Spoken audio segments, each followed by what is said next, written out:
Bu dünyada her birimizni Allah subhanahu wa ta'ala nindir bir meşakkat bilen, ağırlık bilen sınıy idi. Şu sınavdan bütünümüz de uzdık. Hem ol bir kişi uza almay turgan sınavlar. Hem hiç şeksiz onday vaqtda biz kişinin yardımına muhtaç idik. Indi kimnindir avru bulup uza okşayıcı almay, kimdir İtüzi başlıyor, kimdir tağın nedir bir iş, nedir meşakkat, sınav mı bir sekile iken, indi hiç şeksiz onday vaqtda biz kişinin yardımına muhtaç. Hem Allah subhanahu wa ta'ala bizge emir ite. Ete bir-birimizge yardım itigiz salih, eybet gamellerde. Allah Teala'nın korkatıran gamellerde bir-birimizge yardımcı buluguz, yardım itigiz deyip emir ite. Indi bizning kardeşimizge ağırlık kildi iken, indi biz yardımcı buluğa tiyiş. O kişiye yardım itirge tiyiş biz. Hem Allah subhanahu wa ta'ala devam ite, velakin günahta. Hem noşar gamellerde yardım itmeyiz, bulmağız dedi. Yani kişi günah kılayken indi o vakitte biz yardım etmiyoruz. Indi salih amel, eybet amel, Allah'ta yakınaya tıran amel kılayken bir-birimizge yardım itirge tiyiş. Hem bu Allah subhanahu wa ta'ala'nın bizge emri. Hem Allah subhanahu wa ta'ala şul meydine ikinci ayetine ayta Allah'tan korkuguz. Çünkü Allah bir katı gazabında dedi. Yani Allah subhanahu wa ta'ala bizge emir ite, biz bir-birimizge yardım itirge tiyiş biz. Çünkü ulap qarasak, aytik bir kişi meşit tüzü iken, o'zi tüzü almayan. Biz cemaat bilen yardım etmesek. Indi neydi bir zor gameller, bir-birimizge yardım etmesek, bu eybirler tüzülmez idi. Meşitler, şişmeler, köprüler tüzülmez idi. Indi hiç şeksiz ondi salih gamel, Allah'ta yakınaya tıran gamel kile iken, indi biz bir-birimizge yardım etirge tiyiş biz. Hatta peygamberler de yardım soruyorlar idi. Allah subhanahu wa ta'ala yardım soruyorlar idi. Hem misal için Allah subhanahu wa ta'ala İbrahim aleyhisselamga Ka'batullah'ni Allah yurtini tuzurga emir etgan vaqtda ul İsmail aleyhisselam o'zining o'g'lidan yordam so'radi. Hammalar birga şul binoni tuzdilar. Hammaning turunda Allah subhanahu wa ta'ala Baqara surasida aytdi, "Mine İbrahim ham İsmail bu yurtni ko'tardilar" dedi. Aytdilar, "Rabbimiz bizdan buni qabul et, shunlikda sen maqtov iyasi ham ilm iyasi" dedi. Yani İbrahim Aleyhisselam o'ziga tuzmadi, balki o'zining o'g'li İsmail Aleyhisselamni yordamına chaqirdi. Ham shuluk vaqtda Allah subhanahu wa ta'ala Musa Aleyhisselamga emir etgan vaqtda Firavun yonina borib dinga chaqir deganda Musa Aleyhisselam Allah subhanahu wa ta'aladan so'radi, kimni? Harun o'zining inisini yordamchi etib. Taha surasida Allah subhanahu wa ta'ala onun so'zlarini aytadi. Menga yordamchi etib mening oiladan mening inimni Harunni sayla dedi, emir etdi. Hem onun aşağı benim gücümni arttırdı. Hem ona ruhsat et, meni bilen de şul ağır işini, zor işini nitirge birge abarga dedi. Yani peygamberler müracaat ederler idi yardımında.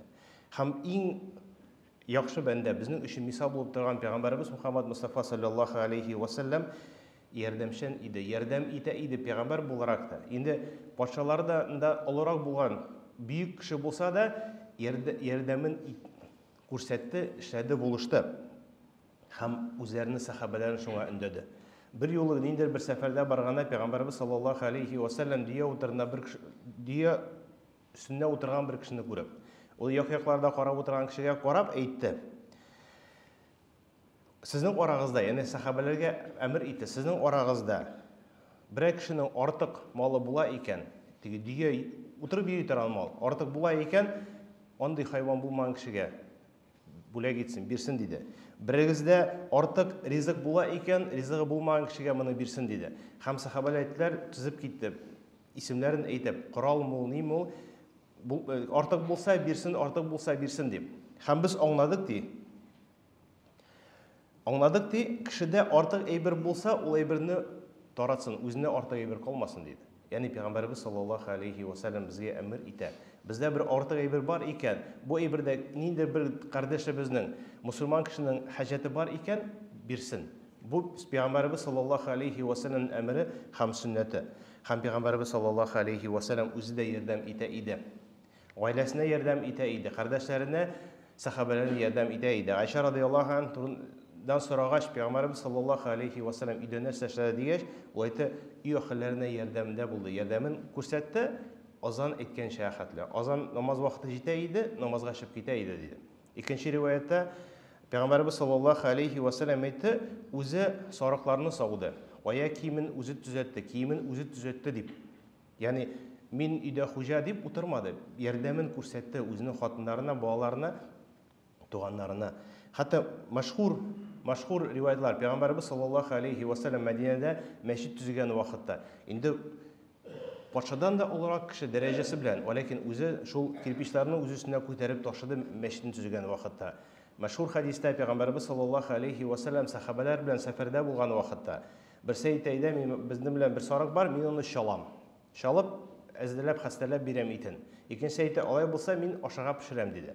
Пәйгамбәрбез саллаллаху алейхи вассалам әйтә, алай булса мин утын җыям диде. Яғни шунда да пәйгамбәр буларак та ярдәмен күрсәтте. Яғни безгә дә бу бер дәрес булып тора. Без бер-беребезгә ярдәм итәргә тиешбез. Хандак сугышы, кафирләр килгән вакытта, яғни мушриклар килгән вакытта Сальман аль-Фариси насихаты белән алар төзеделәр, яғни казыдылар чокыр. Озынлыгы 6 километр, 6 чакрым, киңлеге 4 метр һәм тирәнлеге 2 метр. Bütün сахабалар Мәдинә халкы чыгып бергә казыдылар.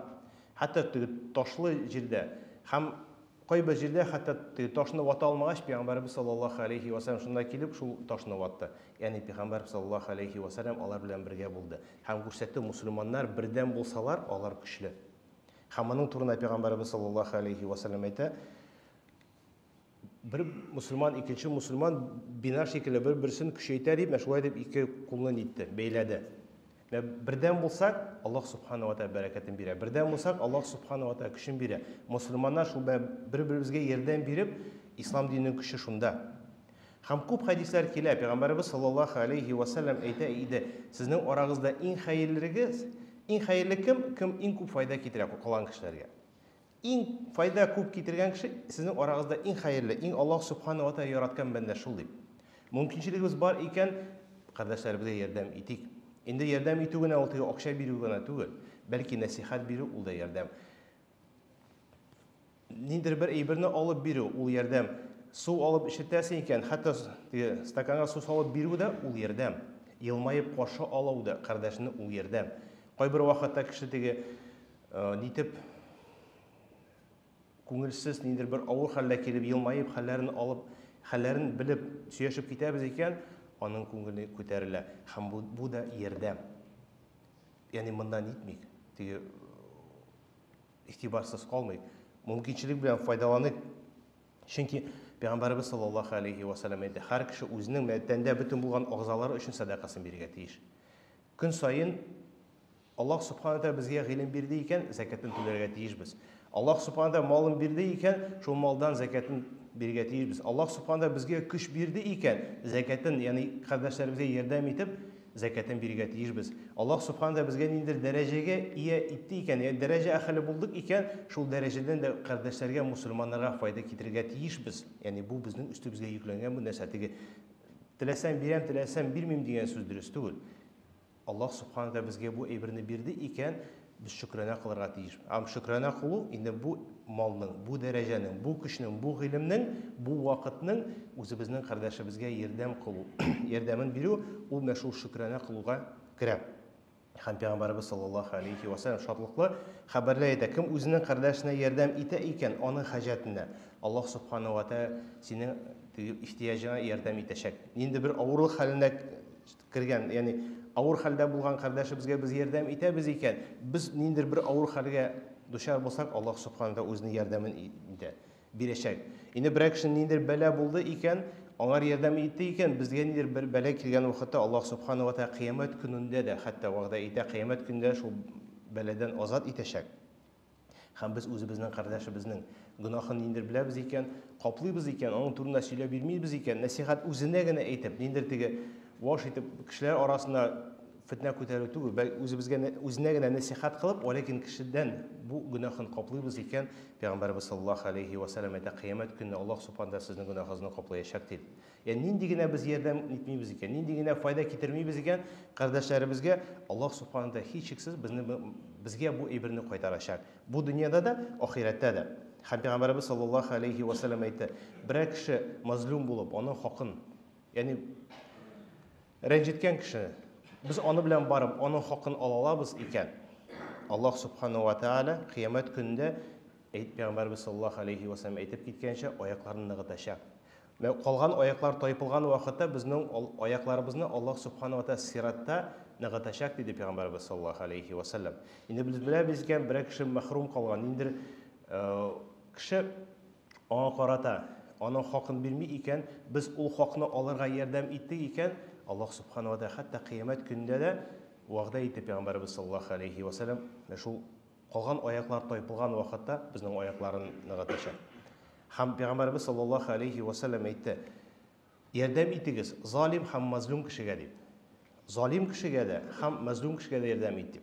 Һәм сахабалар аптырадылар, инде мазлум кешегә ярдәм итү аңлашыла безнең өчен. Ләкин залим, ягъни zulm, ягъни начарлык кылган кешегә анда нинди ярдәм дип сорагач, Пәйгамбәрбез саллаллаһу алейхи ва саллям әйтте: "Аны кулыннан тотасыз икән, аңар шул гөнаһ кылмаска бирмисез икән, ул сезнең ярдәмегез." Ягъни һәр бәлки ул кеше аңламыйдыр, ләкин кыямәт көндә ул аңлап рәхмәтле булачак. Инде бу шулай бу ярдәм.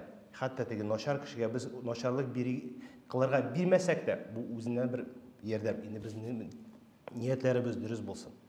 Пәйгамбәрбез саллаллаһу алейхи ва саллям әйтте: "Бер кардәшенә чыгып ярдәм итү минем өчен хәерлерәк, мин аны күбрәк саваплырак дип уйлыйм. 2 ай минем мәчеттә, ягъни Мәдинә Пәйгамбәрбез саллаллаһу алейхи ва саллям мәчетендә ихтикаф кылу караганда" ди.